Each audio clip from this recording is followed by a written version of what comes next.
Thank you. Wow. Well, thanks for inviting me to talk. I suppose I'm here because 20 years ago, I invented those, about 20 years ago, just over 20 years ago, I invented the www, the World Wide Web, and URIs and HTTPs, and the HTML language.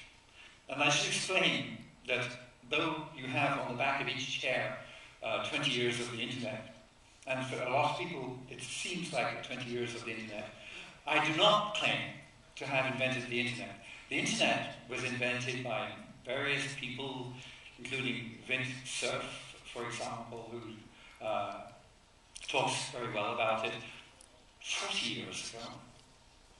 So, in the 1960s, there were people starting to connect together computers. They made networks. So these things, a network would be called a net. And people like Vint realized that it would be really good if all the networks were connected together. So they designed a way of connecting the networks together into a big thing they called the internet. The internet is a network of networks.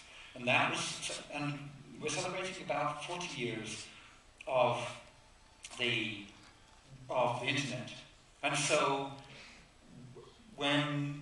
back in 1989, when I was thinking about how to make the web, already the internet was connecting between computers.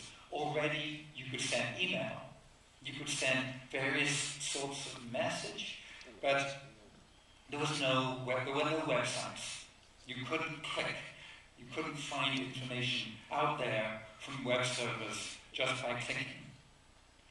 So this talk, I'm going to start off by going back to that point when there was internet, but no web, and just explain what it was like for me there, working as I was at CERN. And I'm going to talk about the fundamental property of the web, which was part of the design then, and is really the most important part of it now, and it's really important for us to keep the universality of the web.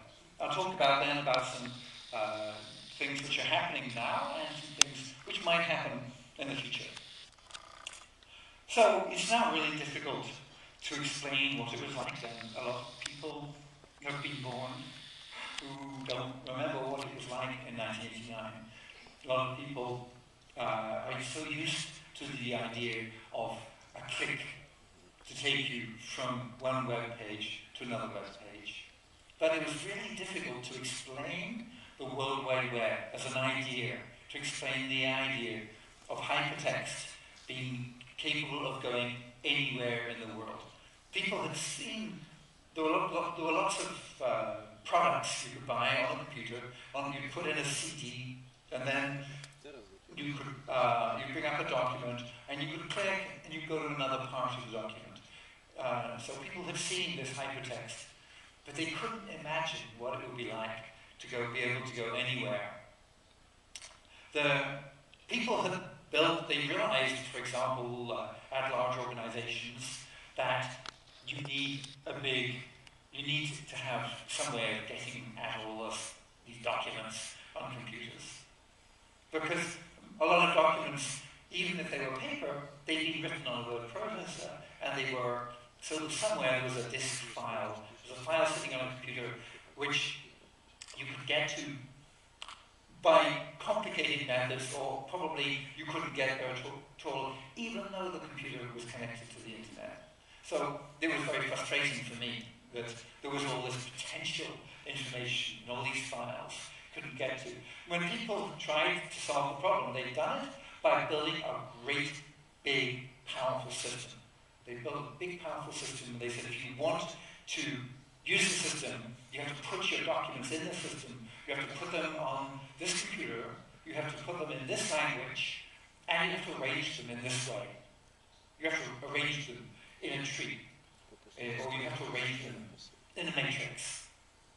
And each of these constraints that people had used put people off. made people not want to use the system. And that's so I realized that the system had to allow people to be whoever they were, to use whatever operating system they wanted, and be able to organize their information however they wanted.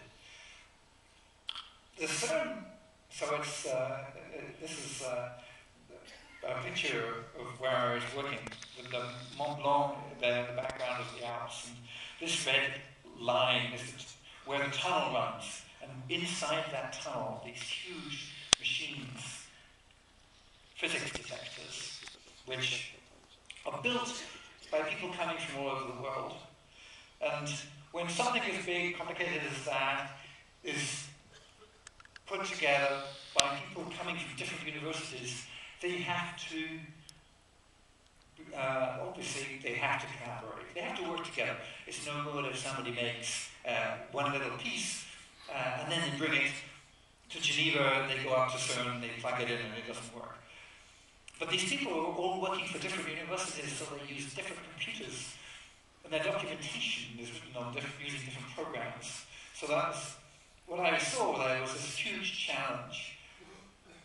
I was working there just as a programmer. I was not I was not there to work on building a worldwide information system. I was there to help people build things like that, help people to build the machines that did the detectors, that did the physics. So I just needed this, in fact. But when I talked to people about it, there was nowhere really, there was no department, no division at CERN, which was making information systems, or should have been making information systems. CERN, people at CERN felt that CERN was there to do physics, and when they should spend their time writing programs for fun, when you should be able to buy those programs